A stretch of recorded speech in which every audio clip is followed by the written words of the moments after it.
A very good afternoon, everybody.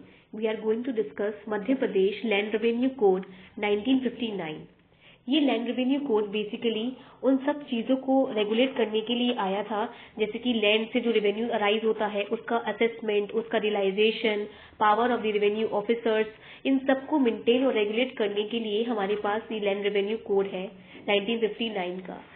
जैसे कि सारी स्टेट्स के पास अपना अपना लैंड रेवेन्यू कोड होता है, सिमिलरली हमारे पास भी मध्य प्रदेश में एक लैंड रेवेन्यू कोड है जो कि बिल्कुल सेपरेट है और उसके अपने रूल्स एंड रेगुलेशंस हैं। ये जो एक्ट है ये 20 है, एक्ट नंबर 20 है 1959 का। इसने एसेंट ऑफ द प्रेसिडेंट लिया था। इस एक्ट को जो प्रेसिडेंट ने एसेंट किया था वो 15 सितंबर 1959 को हुआ था और जो ये पब्लिश हुआ था वो 21 सितंबर 1959 में हुआ था। इस एक्ट का जो ऑब्जेक्ट है बेसिकली वो क्या है कि जो छोटे छोटे मैटर्स हैं, जैसे कि रेवेन्यू ऑफिसर्स की पावर्स को, लैंड रेवेन्यू को, rights and liabilities of the holders of land from the state government, agricultural tenures, ये पहले ना बहुत ही ज्यादा सेपरेट लॉ में थे, लेकिन अभी इसमें क्या हुआ कि इन सब लॉज को एक जगह इकट्ठा करके और उनमें जो नीडेड अमेंडमेंट थे, यानी कि जो भी चीजें जरूरी थी उन चीजों को अमेंड करके एक पूरा कोड बना दिया गया है। तो बेसिकली इसका जो ऑब्जेक्ट है वो ये है कि एक जो लॉ जो कि लैंड रेवेन्यू से रिलेट करता था या पावर्स ऑफ रेवेन्यू ऑफिसर से रिलेट करता था, उन सबको इकट्ठा करके एक लैंड रेवेन्यू कोड बना दिया गया है और पूरा एक लैंड रेवेन्यू का जो सिस्टम है मध्य प्रदेश में वो इस जो एमपी लैंड रेवेन्यू कोड है उससे गवर्न होता है। इसका चैप्टर 1 जो है वो प्रिलिमिनरी है, जो कि क्लॉज सेक्शन 1 और सेक्शन 2 कवर अप करता है।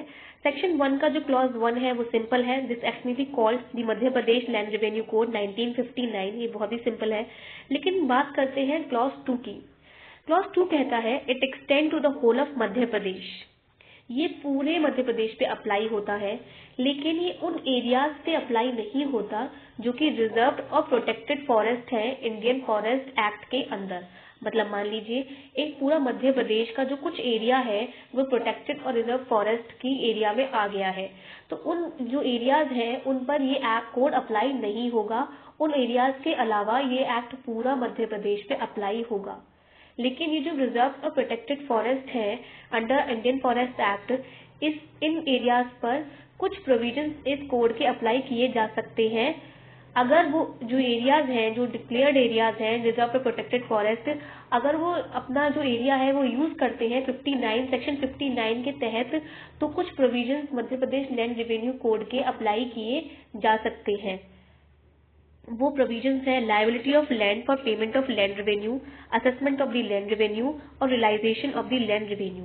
मतलब इन 3 प्रोविजन से डीलिंग जो भी चैप्टर्स होंगे वो उन एरिया पे जो कि रिजर्व और प्रोटेक्टेड फॉरेस्ट है उन पर अप्लाई कर सकते हैं, तभी अगर वो जो एरिया है वो 59 के तहत यूज करते हैं तो सिंपल सा इसका एक जनरल रूल है कि सब पे अब पूरे मध्य प्रदेश पे अप्लाई होगा, लेकिन प्रोटेक्टेड और रिजर्व फॉरेस्ट पे अप्लाई नहीं होगा। और रिजर्व और प्रोटेक्टेड फॉरेस्ट पे तभी अप्लाई होगा जब वो रिजर्व और protected forest section 59 of the code के अंतर्गत यूज किए जाएंगे, और उस केस में भी सिर्फ 3 ही प्रोविजन उनमें अप्लाई किए जा सकते हैं उन एरियाज पे। तो यानी कि उनको एक स्पेशल ट्रीटमेंट दिया गया है उन एरियाज को, या वो एक पर्टिकुलर एक्ट से गवर्न होते हैं, इसलिए उन पर ये जो कोड है वो अप्लाई नहीं होता है। और फिर वो कहता है कि ये जो एक्ट कोड है ये come into force on such date as the government state government may by notification appoint. और ये जो कोड है ये और इस ऐसी डेट पे फोर्स में आएगा जो कि स्टेट गवर्नमेंट डिटरमाइन करेगी।